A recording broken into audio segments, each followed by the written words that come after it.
এতদিন আমরা দেখে আসছি মিরপুর শেরেবাংলা স্টেডিয়ামে স্পিনাররা রাজত্ব করে। আপনারা দেখেন যে বাংলাদেশ এই মাঠে তো অনেক জয় পেয়েছে, মানে সবগুলো অবশ্যই হোম অ্যাডভান্টেজ কাজে লাগিয়েছে, এবং সেই হোম অ্যাডভান্টেজটা ছিল হচ্ছে যে মিরপুরের উইকেটটাকে স্লো এবং লো উইকেট বানানো হতো। এখানে এত বেশি স্পিনাররা অ্যাডভান্টেজ পেতেন যে ব্যাটারদের জন্য কোনো কিছু করার থাকতো না। তো ওই জায়গা থেকে আমার কাছে মনে হয় নাহিদ রানা তিনি ওই মিরপুরের একটা বদনাম, যেখানে শুধুমাত্র স্পিনাররা দাপট দেখিয়ে থাকেন, যে বদনামটা ছিল ওই বদনামটা তিনি আসলে ঘুচিয়ে দিয়েছেন। মানে বোঝেন যে মিরপুরের পিচে মিরপুরের উইকেটে কোনো পেসার 5টা উইকেট পাবে, এটা কিন্তু সচরাচর কিন্তু এরকমটা হয় না। কারণ ওই যে বললাম, প্রথমে বললাম যে মিরপুরে বাংলাদেশ সবসময় হোম অ্যাডভান্টেজটা কাজে লাগানোর চেষ্টা করে, এবং তারই ধারাবাহিকতা বা তারই পরিপ্রেক্ষিতে মূলত এখানকার যে পিচটা বানানো হয় কালো মাটির পিচ, এবং এই পিচে স্পিনাররা তারা হচ্ছে ছড়ি ঘুরিয়ে থাকেন। বাট পাকিস্তানের সঙ্গে আজকে যে প্রথম ওয়ানডে ম্যাচ, এখানে মানে টোটাল বলতে হবে যে আমাদের পেস আক্রমণের নাহিদ রানা তরুণ পেসার, তিনি কিন্তু আজকে পুরোটা সময় তিনি রাজত্ব করেছেন। 7 ওভার থেকে বোলিং করেছেন, তিনি 5টা উইকেট নিয়েছেন। মানে আজকে নাহিদের যে বোলিংটা দেখলাম, যেমন গতি গতি কিন্তু নাহিদের হচ্ছে প্রধান অস্ত্র আমরা বলে থাকি আর কি তার বোলিং এর। তো নাহিদের বোলিং এ যেমন আছে গতি ছিল, ঠিক তেমন ভাবে কিন্তু তার বাউন্সও কিন্তু ছিল। এবং নাহিদের বল, টু বি অনেস্ট বলি, পাকিস্তানের ব্যাটাররা তারা কিন্তু ঠিক মতো খেলতেই পারেনি, তারা কিন্তু বুঝতে পারেনি। এবং টপ আর মিডল দেখেন যে নাহিদ কিন্তু ওই পাকিস্তানের যে ভাইটাল যে উইকেট গুলা উনি কিন্তু নিয়েছেন, উনি কিন্তু 5টা উইকেট নিয়েছেন।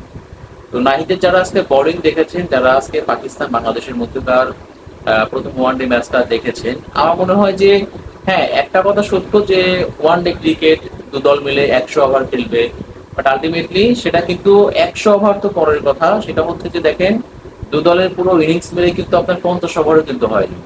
তো কখনো কখনো না এইরকম ম্যাচেও বলতে হবে যে মনে আনন্দের খোরাক যেটা বা উপভোগের যে ব্যাপারটা, সেই উপভোগটা কিন্তু করা যায়। কারণ ভাই দলটা তো হচ্ছে আমাদের বাংলাদেশ, আর বাংলাদেশের জয়টাই কিন্তু সবচাইতে গুরুত্বপূর্ণ। বাংলাদেশ দল টি-20 বিশ্বকাপে খেলতে পারেনি, কিন্তু বাংলাদেশের মানুষ কিন্তু ক্রিকেটকে অনেক ভালোবাসে। যদিও আজকে মিরপুরে আমরা দেখেছি যে ওরকম দর্শক ছিল না, তো রোজার কারণে হয়তো বা হতে পারে, রোজা হচ্ছে বড় একটা কারণ হতে পারে, বাট আলটিমেটলি বাংলাদেশের মানুষ কিন্তু সবসময় ক্রিকেট ফলো করে এবং ক্রিকেট কিন্তু ভালোবাসে। আর যদি বাংলাদেশ দল জয় পায় তাহলে পরে তো কোনো কথাই থাকে না। তো আমরা হচ্ছে প্রায় 3.5 মাস পরে আবার ওয়ানডে ক্রিকেট খেললাম, ওয়ানডে ম্যাচ খেললাম। তো আমাদের কিন্তু পাকিস্তানের সঙ্গে অতীতেরও একটা সুখ স্মৃতি আমাদের আছে। আমরা 15 সালে লাস্ট যখন দ্বিপাক্ষিক সিরিজ খেলছিলাম ওয়ানডে, তখন কিন্তু পাকিস্তানকে আমরা 3-0 হারিয়েছিলাম। তখন গতকালকে একটা ভিডিও করেছিলাম, সেখানে বলেছিলাম যে আমার মনে হয় এবারও বাংলাদেশের সামনে খুব ভালো একটা সুযোগ আছে। দেখেন এখানে পাকিস্তান হয়তো বা তারা পূর্ণ শক্তি দল নিয়ে আসেনি, সেটা তাদের ব্যাপার, তারা কোন টিম পাঠাবে এটা তো আমাদের দেখার বিষয় না। তা আমরা তো খেলছি হচ্ছে পাকিস্তান ন্যাশনাল টিমের সঙ্গে, এবং সামনেই 27 বিশ্বকাপ আছে, ওয়ানডে বিশ্বকাপ। ওই বিশ্বকাপটা আমাদের জন্য খুব গুরুত্বপূর্ণ ফ্যাক্ট যে আমরা সরাসরি কোয়ালিফাই করতে চাই, আর এই জন্য আমাদের র্যাঙ্কিং এ 8-এর মধ্যে থাকতে হবে। তো এক্ষেত্রে কিন্তু পাকিস্তান সিরিজটা বাংলাদেশের জন্য খুবই গুরুত্বপূর্ণ।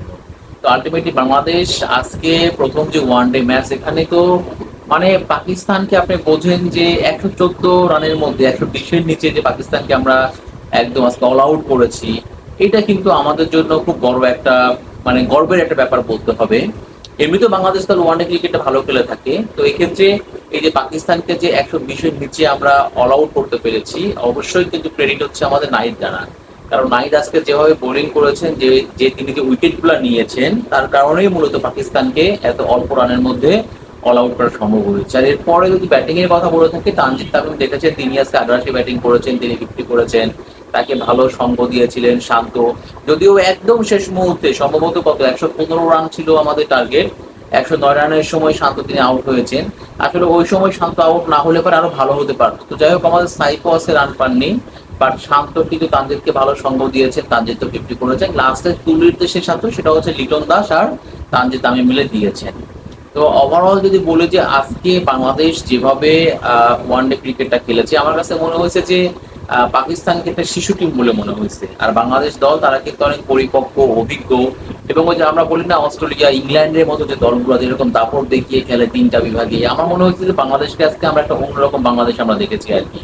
তো আর সবকিছুই বলতে হবে, অল ক্রেডিট হচ্ছে নাহিদকে। নাহিদ যদি আজকে এরকম দারুণ বোলিং, দুর্দান্ত বোলিং না করতেন, তাহলে হয়তো বা, যদিও দেখেন নাহিদ যেমন 5টা উইকেট নিচ্ছে, আপনার মিরাজ তিনি 3টা উইকেট নিয়েছেন, তো ওভারঅল আসলে নাহিদের বোলিংটা তো এক্সেপশনাল ছিল। নর্মালি নাহিদ ওরকম ওয়ান ডেতে তার অবস্থানটা ওরকম দ্বিতীয় করতে পারেননি।